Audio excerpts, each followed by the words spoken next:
Hello guys, welcome to my channel. আজকে আমি একটা ব্রাইট মেকআপের টিউটোরিয়াল নিয়ে এসেছি। আমার মডেল তো ওর উপরে অ্যাপ্লাই করছি। প্রথমে ক্লিনজিং করে নিয়েছিলাম আগে, তারপর টোনার ইউজ করেছি লাভার্থের, ওকে ড্রাই করে নিয়েছিলাম। তারপর নিয়েছি ময়শ্চারাইজার, যেটা পিএসির খুব ভালো সামার সিজনের জন্য ইউজ করতে পারো। যারা যারা সামারের জন্য প্রোডাক্ট কিনতে চাইছো, নাইকাতেও পেয়ে যাবে এই প্রোডাক্টগুলি। নাইকাতে আছে অনেক, সব কিছু নাইকাতে পাওয়া যায় না, তো ম্যাক্সিমাম জিনিসই নাইকাতে পাওয়া যাবে, সেখানে নাইকাতে পেয়ে যাবে। তারপর নিলাম লাভার্থের একটা সিরাম, যেটা আমি সবসময় ইউজ করি। ওটা অল্প লাগিয়েছি, ওর স্কিনটা একটু ড্রাই তাই লাগিয়েছি। সব জায়গাতে ব্লেন্ড করে নিলাম, প্রপার ব্লেন্ডিং। তারপরে অ্যাম্বুলাইসের প্রাইমারটা লাগালাম, ওটা আমার কাছে থাকে, আমার ভ্যানিটিতে, আমার খুব ভালো লাগে সেটা। দেন আমি ভালো করে সব জায়গাতে যেখানে যেখানে লাগাই খুব ভালো করে ব্লেন্ড করে নিচ্ছি। চোখের তলায়, থুতুনিতে, আপার লিপে, সব জায়গাতে। তারপর একটু টাইম নিলাম, জাস্ট একটু টাইম নেবে। নেওয়ার পর আমি এখন পিএসির ফিক্সারটা ইউজ করেছি, তারপর ড্রাই করে নিলাম। দেন আমি ইউজ করছি ক্রায়োলনের প্যালেট থেকে বেস মেকআপটা করে নিচ্ছি, কারেকশন করলাম। দেন সব জায়গাতে ব্লেন্ড করে নিচ্ছি। তারপর ইউজ করলাম ক্রায়োলনের স্টিক, যেটা 3টা শেড আমার কাছে থাকে।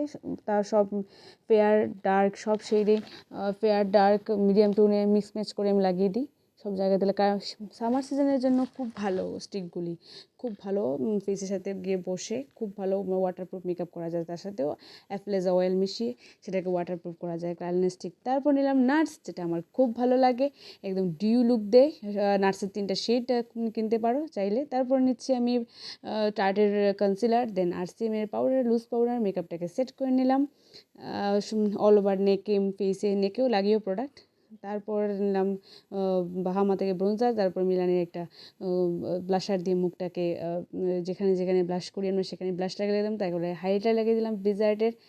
দেন একটু সময় টাইম নিলাম, তারপর নিলাম একটা টিপ পরিয়ে দিলাম মডেলকে। তারপর লিপস্টিক পরাচ্ছি। লিপস্টিকটা হলো নাইকা থেকে নিয়েছি, নাইকারই 2টা ব্র্যান্ড, নাইকারই শেডটা, নাইকা ব্র্যান্ড থেকেই। তার শেড নাম্বার হচ্ছে ডায়না আর চায়ে 2টা শেড মিক্স ম্যাচ করে লাগিয়েছি। আমি সবসময় লিপস্টিক একটা শেড ইউজ করি না, 2-3টা শেড মিক্স করেই লাগাই, যেটা ভালো লাগে দেখতে।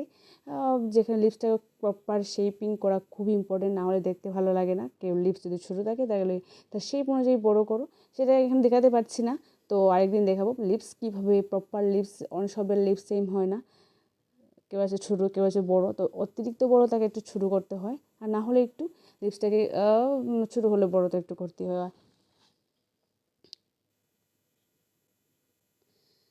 তারপর কিউটি বিউটির দিকে পমির দিয়ে আইব্রোটা করে নিচ্ছি।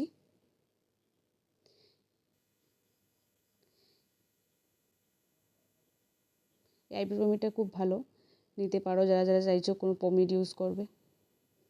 অনেক সময় আছে অনেক ক্লায়েন্ট থাকে আইব্রোতে থ্রেডিং করে না, তো আমার মডেলটাও থ্রেডিং করে আসেনি। তো তারপরেও কিন্তু মেকআপে কিন্তু সব দেখাতে পারবে না, কারণ তোমার প্রপার ওয়েতে তাকে সুন্দর লাগতে হবে দেখতে, তার জন্য আইব্রো করাটা খুব ইম্পর্ট্যান্ট।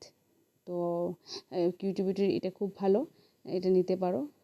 একদম টাটকা কালো নয়, সেটা একটু ব্রাউন ব্রাউন আছে, নিতে পারো, খুব ভালো। আমি প্রপার ওয়েতে আইব্রোটাকে করছি আস্তে আস্তে। And then final look.